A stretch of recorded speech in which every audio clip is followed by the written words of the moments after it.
প্রিয়তমার রাজকুমার তুফান পরপর 3 ঈদে ধারাবাহিক হিট, হেট্রিক হিটও বলা যায়। ঈদের মাঝেও এই ছবিগুলো ঘিরে যেন দেশ জুড়ে আলাদা উৎসবের আমেজ নেমেছিল। 2.5 মাস বিরতিতে এই সেপ্টেম্বরে ফের মুক্তি পাচ্ছে সাকিব খানের সিনেমা। যেন ছবি মুক্তির রোলার কোস্টারে চেপে বসেছেন সাকিব খান। তবে ব্যতিক্রম এই টানা 4 বছর পর ঈদ বা উৎসবের বাইরে মুক্তি পাচ্ছে সাকিব খানের ছবি দরদ। এই সুবাদে ফের দেখার পালা ঈদের বাইরে সাকিব খান কতটা উৎসবের আমেজ আনতে পারেন প্রেক্ষাগৃহে।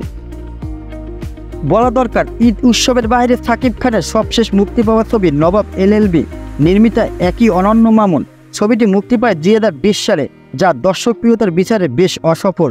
এদিকে গত ঈদে মুক্তি পাওয়া সুপারহিট তুফান এর প্রচারের অংশ হিসেবে এখন ভারতে অবস্থান করছেন সাকিব খান। সেই ফাঁকে রবিবার সকালে কলকাতার হোটেল নায়কের সঙ্গে দেখা করেন অনন্য মামুন। এরপরই সাকিবের সঙ্গে একটি ছবি পোস্ট করে ফেসবুকে জানান দরদ মুক্তি পাচ্ছে এই সেপ্টেম্বরে। 15 জুলাই থেকে প্রচার শুরু করবেন বাংলাদেশের পাশাপাশি বিশ্ববাজারে ভালো কিছু করারই দরদ সংশ্লিষ্টদের পরিকল্পনা। মধ্যপ্রাচ্যের বড় অংশ জুড়ে বাঙালিরা থাকেন, সেই দর্শক ধরা দরদ টিমের অন্যতম লক্ষ্য। অনন্য মামুন বলেন, মুক্তির আগে 2 মাস আমাদের প্রচারের চমক থাকবে।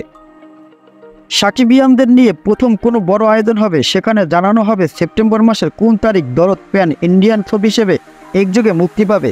এর আগে ঈদের দিন প্রকাশ পেয়েছিল দরদের টিজার, যেখানে বহুরূপী সাকিব খানকে দেখা গেছে।